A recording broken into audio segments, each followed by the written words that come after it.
Oferecimento: Empresa ArcelorMittal. ArcelorMittal é aço, aço é ArcelorMittal.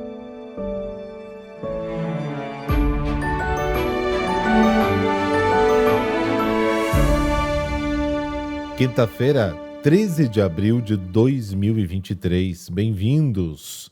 Hoje quero rezar e agradecer de coração o apoio dos nossos patrocinadores e a generosidade das contribuições dos nossos ouvintes, que nos ajudam a manter este trabalho missionário. Se alguém sente no coração de ajudar a manter o nosso podcast no ar, é só ir na descrição deste áudio e fazer a sua contribuição. Deus abençoe. Rezemos juntos.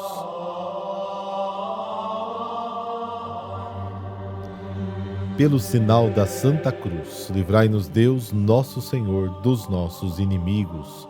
Ó Deus, que reunistes povos tão diversos no louvor do vosso nome, concedei aos que renasceram nas águas do batismo ter no coração a mesma fé e na vida a mesma caridade. Amém.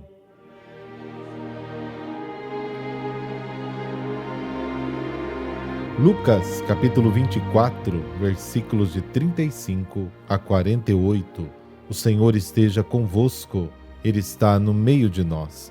Proclamação do Evangelho de Jesus Cristo segundo Lucas. Glória a vós, Senhor. Naquele tempo, os 2 discípulos contaram o que tinha acontecido no caminho e como tinham reconhecido Jesus ao partir o pão. Ainda estavam falando quando o próprio Jesus apareceu no meio deles e lhes disse: a paz esteja convosco. Eles ficaram assustados e cheios de medo, pensando que estavam vendo um fantasma. Mas Jesus disse: por que estáis preocupados e por que tendes dúvidas no coração? Vede minhas mãos e meus pés, sou eu mesmo. Tocai em mim e vede. Um fantasma não tem carne nem ossos, como estáis vendo que eu tenho. E dizendo isso, Jesus mostrou-lhes as mãos e os pés. Mas eles ainda não podiam acreditar, porque estavam muito alegres e surpresos. Então Jesus disse: tendes aqui alguma coisa para comer? Deram-lhe um pedaço de peixe assado. Ele o tomou e comeu diante deles. Depois disse-lhes: são estas as coisas que vos falei quando ainda estava convosco. Era preciso que se cumprisse tudo o que está escrito sobre mim na lei de Moisés, nos profetas e nos salmos. Então Jesus abriu a inteligência dos discípulos para entenderem as Escrituras e lhes disse: assim está escrito, o Cristo sofrerá e ressuscitará dos mortos ao terceiro dia, e no seu nome serão anunciados a conversão e o perdão dos pecados a todas as nações, começando por Jerusalém. Vós sereis testemunhas de tudo isso. Palavra da salvação. Glória a vós, Senhor.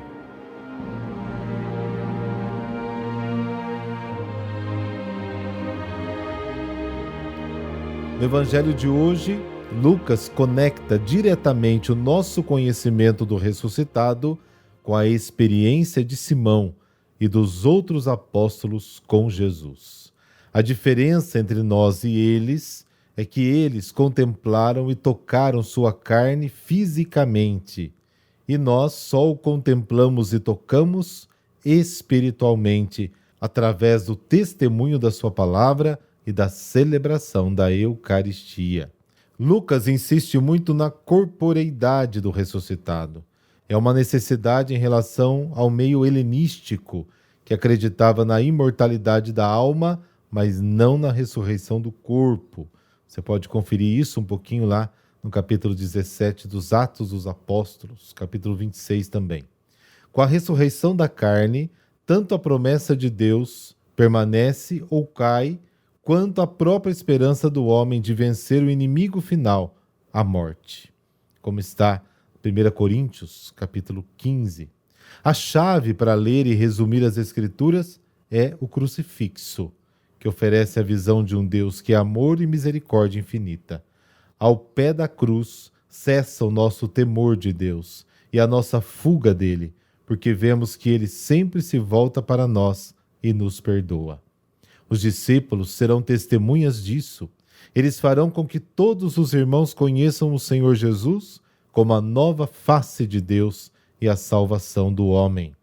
A força desse testemunho é o Espírito Santo, o poder do alto, como está no versículo 49. Como desceu sobre Maria, descerá também sobre eles. A encarnação de Deus na história continua e atinge o seu cumprimento definitivo. Deus aperfeiçoou a sua solidariedade para com o homem. No tempo dos antigos, estava diante de nós, como lei para nos conduzir à terra prometida. No tempo de Jesus, estava conosco para nos abrir e nos ensinar o caminho para o Pai. Mas agora, no tempo da Igreja, Ele está em nós como vida nova. Jesus terminou sua missão. Continuamos no espaço e no tempo. Nele e com Ele, nos aproximamos de todos os irmãos, partilhando com eles a palavra e o pão.